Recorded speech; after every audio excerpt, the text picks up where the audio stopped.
am so angry. I loved seeing them like together being idiots. I just want to kill every single one of them. I mean, Nynaeve has never been calm in her life, falling into like perpetual darkness, which, you know, sounds fun.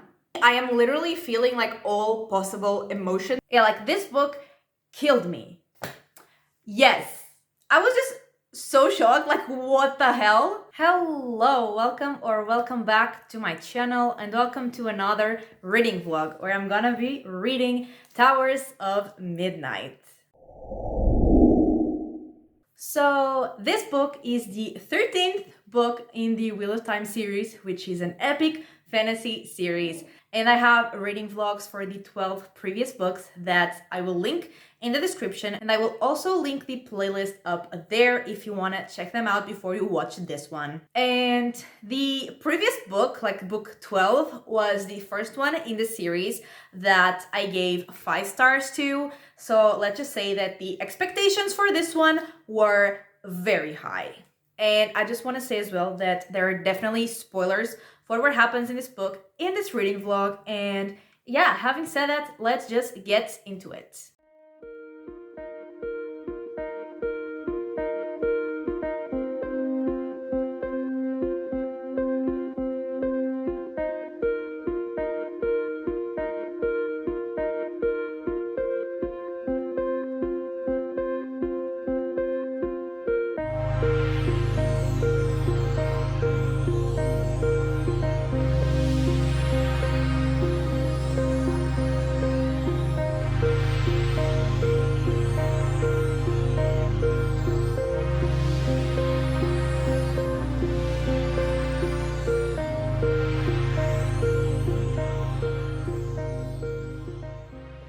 Okay, so I am on page 317, which means I have read the first third of Towers of Midnight, and a lot of things have happened, and I'm not gonna talk about all of them because we would be here all day. So I'm only gonna focus on what I think is the most relevant things. And I think this was still in the prologue, and Rand has kind of a confrontation with one of the Forsaken, and like, she tries to trick Rand, but then Rand tricks her instead, but then she kind of tricked him again because he thinks that he killed her, but she's alive. And then after that, he goes to the White Tower because he wants to talk to Egwene, and he tells her that he is going to break the remaining seals of the Dark One's prison because he knows that he has to break them in order to seal the prison again. But Egwene doesn't love the idea of like releasing the Dark One, which like is understandable, but it has to be done. But yeah, she doesn't love the idea, and after Rand is gone, she's trying to figure out a way to basically stop him. And speaking of Egwene and the White Tower, there is a Forsaken hidden in there somewhere in the tower, and she has been killing people. But then they find more people dead, and they were like killed with a knife. And so they're thinking like, why would a Forsaken use a knife to kill people? Because like, why not use the power, you know? And then Egwene talks to Nynaeve and Elaine in the World of Dreams, and she tells them that she wants the two of them to go to the White Tower to be tested. And Elaine doesn't think that the timing is great because she's pregnant and she's worried about what the test will do to the babies. But Nynaeve agrees, and so she is gonna be on her way to the White Tower. Then moving on to other people, we see Galad, who is Egwene's half-brother. I always confuse them. I never know like which one is the half-brother and which one is like the brother. But I think Galad is the half-brother. Anyway, he becomes the commander of the White Cloaks. And then they find Perrin and his people. And one of the White Cloaks tells Galad that Perrin is Shadowspawn, and also that Perrin killed his father. And so he really wants to kill Perrin. And then like all the White Cloaks want to kill Perrin, but Galad says that he would rather talk to Perrin first, you know, discuss things, make things clear, all of that. And so they meet and they talk, but after they talk, Galad decides that, yep, we're gonna kill him, we're gonna fight. And I was just like, I am so angry because before that, he told the other White Cloaks that they're gonna have to fight alongside the Aes Sedai for the last battle because they need allies. They need to stand together against the Dark One. And like, they hate Aes Sedai and they're gonna fight alongside them, but he just wants to fight Perrin and his whole army, and like, they will lose so many people and he still just wants to fight. And I'm just like, that is so stupid. Why would you basically sacrifice your army to kill Perrin? Anyway, moving on to Matt. He finds out that the golem is still after him, and so he decides that he and his friends are gonna kill the golem before the golem can kill them. And then he sends a letter to Elaine because he is like to tell her that he is there in her city because he has been sending some letters that she never actually received. And so he sends her another letter, and it's just hilarious. And I'm gonna read it to you because yeah. So it also has like some words crossed out. And anyway, it starts with, "Your royal bloody pain in my back. We're bloody waiting here to talk to you. And we're getting angry," which is crossed out. And then it says perturbed. That means angry. "Tom says that you're a queen now, but I figure that changes nothing, since you acted like a queen all of the time anyway. Don't forget that I carried," which is crossed out, "hauled your pretty little backside out of a hole in tear, but you acted like a queen then. So I guess I don't know why I'm surprised now that you act like one when you really are a queen. So I'm thinking I should treat you like a bloody queen and send you a bloody letter and all. Speaking with high talk and getting your attention. I even used my ring as a signet, like it was paper," which is crossed out, proper. "So here's my formal salutation. So bloody stop turning me away so we can talk. I need your bell founders. It's bloody important. Matt. P.S. Salutation means greeting. P.P.S. Don't mind the scratched out words and bad spellings. I was going to rewrite this letter, but Tom is laughing so hard at me that I want to be done. P.P.S. Don't mind me calling your backside pretty. I hardly ever spent any time looking at it, as I have an awareness that you'd pull my eyes out if you saw me. Besides, I'm married now, so that all doesn't matter." Yeah. Anyway, Elaine gets the letter and she also finds it hilarious, and she agrees to meet with Matt, and they do meet, and it's actually adorable. And also Matt meeting with Brigitte, also adorable, because they were a great duo in the short time they were together. I loved seeing them like together being idiots.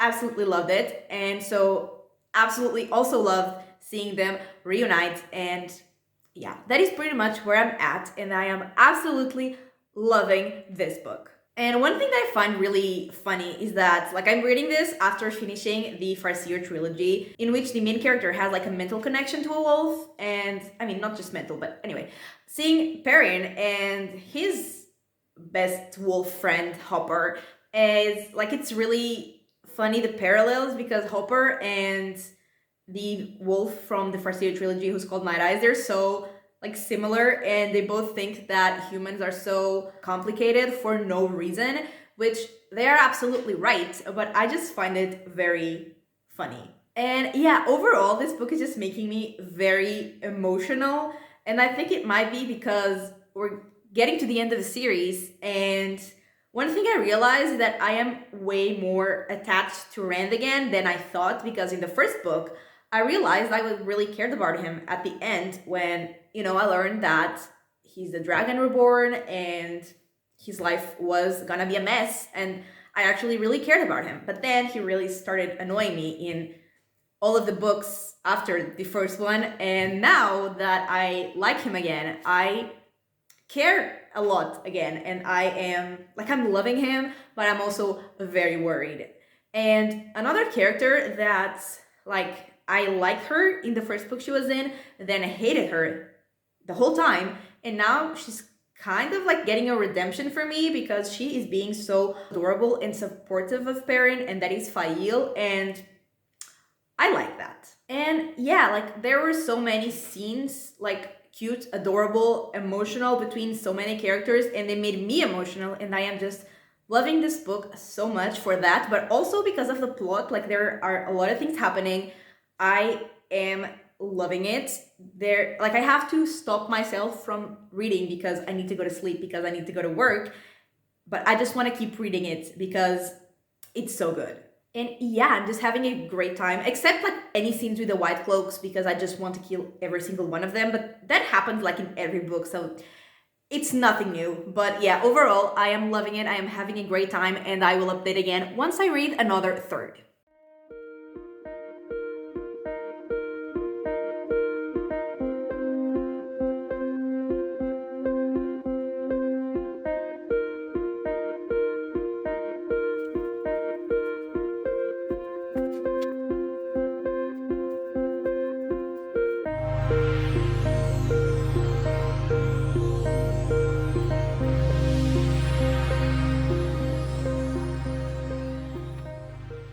So I am on page 625, and right after my last update, the next chapter, we saw Nynaeve's test, which was pretty intense. And honestly, like she said some things after the test that I was just like, Queen.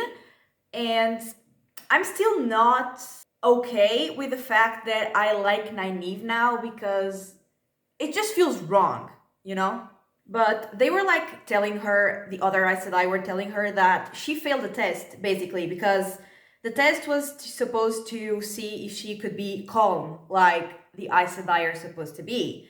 And I mean, Nynaeve has never been calm in her life.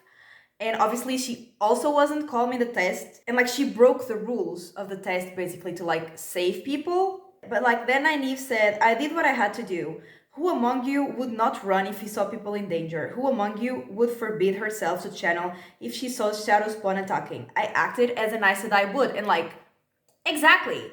What is the point of testing like if you would be calm?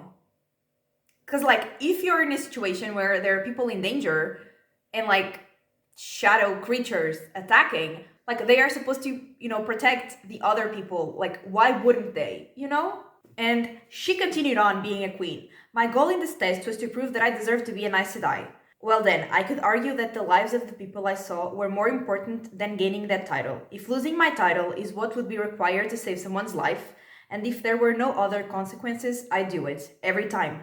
Not saving them wouldn't be serving a higher good. It would just be selfish. And like, exactly. And then finally, and this was her talking to Egwene, she was saying, I wonder if we sometimes put the White Tower as an institution before the people we serve.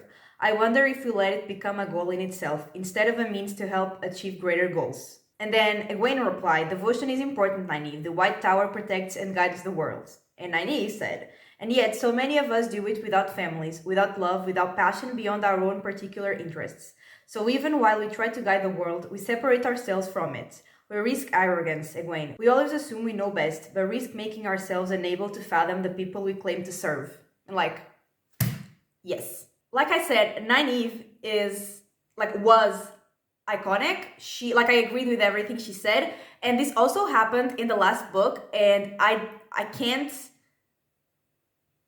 process the fact that she is being so reasonable. Like, she's being one of the most reasonable people, like, in this book, in the previous book, and like in this world now, and I don't know how to deal with that. But anyway, moving on, kind of still in the White Tower, Egwene and Gawain, who is Elaine's brother, they like have some sort of argument about their relationship or lack of relationship, whatever, and he is kind of pissed and he decides to leave the White Tower and go find Elaine.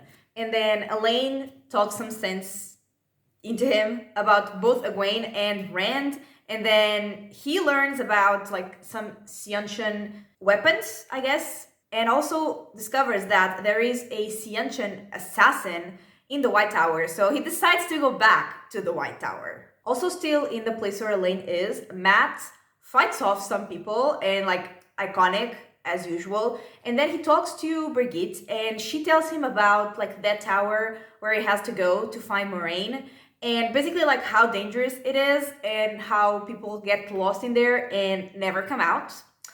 And then Matt fights the golem, and also those fight scenes were all incredible. And he fights the golem, and like the golem is now falling into like perpetual darkness, which, sounds fun. Moving on to Perrin, he is spending a lot of time in the like dream world with the spirits of the wolves and just learning how to behave there, how to control things there. And also like in the waking world, he doesn't really want to fight Galad and the White Cloaks because he doesn't want, a lot of people to die. And he suggests that he is put to trial to be judged for like the crimes that the White Cloaks are claiming he committed. And they're trying to decide who would like judge the trial. And then Galad sees Morgaze because Morgaze, who is like his stepmother and the previous queen of Endor, and she like was with Perrin's people pretending to be someone else, just some random person. And yeah, like Perrin and the others had no idea that she was the previous queen, but like we knew. And yeah, she's there. And so Galad or Perrin, I think it's Perrin actually. Perrin suggests that Morgaze will be the judge of the trial. And so we get the trial where Perrin is like explaining what happened when he did kill some White Cloaks and, explaining that he's not actually a shadow spawn. And even with him explaining everything, the White Cloaks just want him dead, and I want them dead. Like, I hate them so much. And then, like, he is actually, like, Morgaze considers him guilty because, I mean, he did kill the White Cloaks. But, like, she agrees that, there are some special circumstances, but she ends up saying that Galad would be the one to pass the sentence. And Perrin says that he will do whatever sentence it is, but only after the last battle because he wants to be fighting there against the Dark One and the Dark One's army. And Galad ends up agreeing, but he doesn't say the sentence yet. Then with Rand, we didn't get much. We saw him like fighting some Trollocs, which was actually pretty incredible because he was like made of light, or that's what people were saying he looked like, and that was really cool.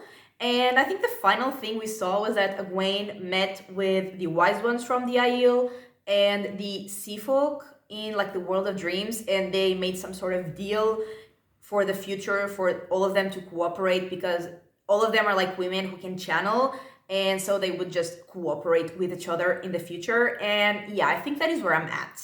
And yeah, this book is killing me. I am literally feeling like all possible emotions with it. And yeah, all the characters, except obviously the White Cloaks, are so incredible and precious, especially Perrin. Like, he's honestly too pure for this world. And Matt, he's incredible. I love these two so much. And like, Perrin was my favorite in the beginning, like book 3, I think. But then he was so absent that I just, it's not that I didn't like him anymore, but he wasn't being that relevant. So like, Matt began being my favorite, but now they are both my favorite, and I just love them equally and like so much. And yeah, I don't think I have any like coherent thoughts about it, opinions, because I am just reading and being like, oh my god, this book is insane. And yeah, I'm very excited for something that is gonna happen in this last third. I cannot wait because I have been waiting for it for so many books, and it's finally happening. And yeah, I am loving this book. I am having like the best time, and yeah, I will update again once I finish it.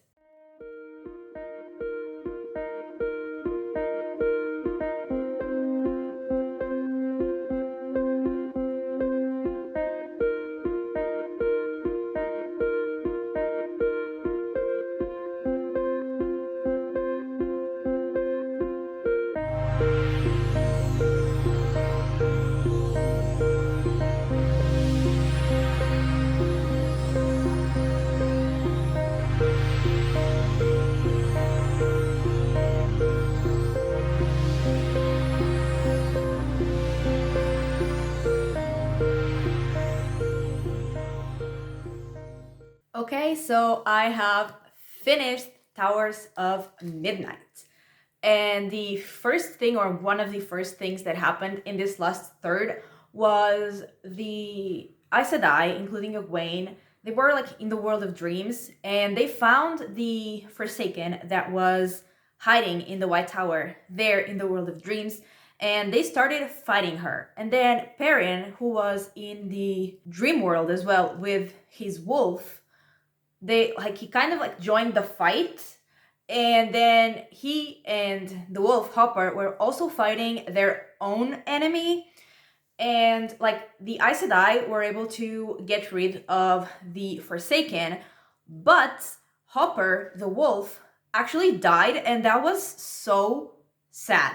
And then Perrin got back to the waking world, and I mean, he was obviously devastated that he lost his friend, and he was just thinking about life, about the leadership role that had been given to him, basically, and that he has never accepted this whole time, like so many books. And he like finally accepted it, and that made me emotional. I was so proud. Like this book killed me. And this was like when Perrin was accepting the leadership, and he was like creating a hammer. And so I'm gonna read it. He understood now. He grew to his task, blow after blow. Those beats were so loud. Each blow seemed to shake the ground around him, rattling tents. Perrin exulted. He knew what he was making. He finally knew what he was making. He hadn't asked to become a leader, but did that absolve him of the responsibility? People needed him. The world needed him. And with an understanding that cooled in him like molten rock forming into shape, he realized that he wanted to lead. If someone had to be the lord of these people, he wanted to do it himself, because doing it yourself was the only way to see that it was done right. He raised his old hammer one last time over his head and beat it down on the new one, imprinting the ornamentation upon the side of the hammer, a leaping wolf. And then at the end of like this part of the chapter, it said, from now on, he would carry the hammer of a king. And like, yes. And then he saw that there was like some Trollocs coming to kill the White Cloaks who were still near them. And he decided to go and like take his people to save their sorry asses. And even if when like Perrin was fighting the Trollocs to protect the White Cloaks, those assholes kept saying that Perrin was Shadowspawn and that he was the one who called the Trollocs, and he was just fighting them to like trick the White Cloaks into thinking that he was actually a good person. And I hate them so much. But thankfully Galad actually used his brain and understood that that didn't make any sense. And Perrin did save his life, and so he kind of decided that the sentence he would pass to him would be to like pay some money to the family of the White Cloaks that he killed and to just fight at the last battle. And he also accepted Perrin as his like military commander until the end of the last battle, which we love to see. And then they all go to see Elaine because Perrin and her had some like political issues to discuss. And so Elaine is reunited with her mom and her half-brother, but much more importantly, Perrin and Matt are reunited, and that was adorable. Then we see Aviendha in Ruidian to do like the last step of becoming a wise one, and she sees the future of her people, the Aiel. And the future is basically like the ruin of the Aiel. And she sees that it basically starts like with the decision to go to war with the Xianchen. And like it kind of starts with Aviendha's daughter. And she doesn't know if those like futures are like, if it's a set future, it will like 100% for sure happen, or if it's just a possibility. But she's determined to try to change that future, to try to do whatever she has to do to make sure her people don't get destroyed, basically. And then we see Matt and Tom and another guy called Noel going to the tower to find Moraine. And basically in that tower, there are two types of creatures who are called like the foxes and the snakes. And they also have other names, which I think are in the old tongue, but I didn't memorize the names. And yeah, they realize that Moraine is with the foxes. And so they go there and they find her. And like when Matt finds her, he says he doesn't say, he thinks something that I have been waiting for like since the beginning of the series for someone to say, or at least to think that. Matt felt a surge of emotions: worry, frustration, concern, awe. She was the one who had started all this. He had hated her at times. He also owed her his life. She was the first one who had meddled, yanking him this way and that. Yet, looking back, he figured that she had been the most honest about it of anyone who had used him. Unapologetic, unyielding, and selfless. She had dedicated everything to protecting three foolish boys, all ignorant of what the world would demand of them. She had determined to take them to safety, maybe train them a little, whether they wanted it or not, because they needed it. And I'm like, exactly, because I always hate how rude and just horrible they all were to Moiraine when she was just trying to help them and trying to save the world, and finally thank you, Matt. And then the foxes find them and they say that they have to pay a price to leave.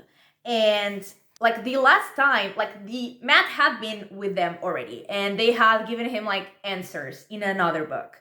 And one of the things that they had told him was that he would have to give up half of the light of the world to save the world. And so they take his eye.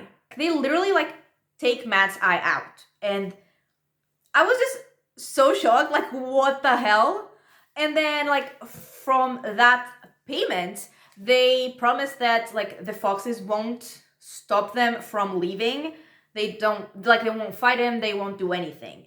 And so they are leaving, but then they realize that they only said that the foxes wouldn't stop them.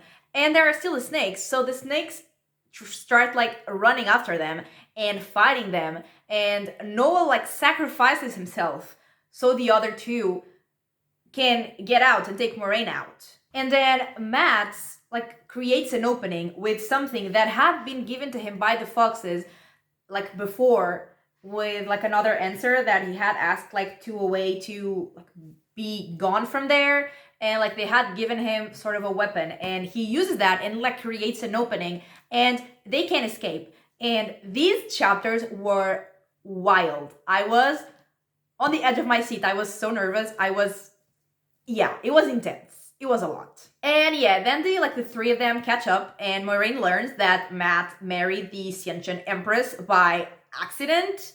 And then she and Thom kind of get engaged and he will be her warder. And Matt was just what the fuck? And I only didn't have the same reaction because I already knew that, because spoilers. But the relationships in this series are just not it. There is no relationship development at all. Matt says, we never saw you, together. And I'm just exactly. But thankfully, I'm not a romance reader, so I'm definitely not reading this for the romance or anything, but, especially not this series. But if I was interested in romance, in any of the relationships in this series, they're just not it. But yeah, anyway, I think that one of the last things that we see is that Rand finds Lanfear, and I just wanted to never see her again in my life. So that wasn't great, and that was already in the epilogue, so yeah. But anyway, let's just get into my final thoughts. Okay, so this book was absolutely incredible. I loved every second of it, even when it was making me really angry. I liked it because, it was making me feel something.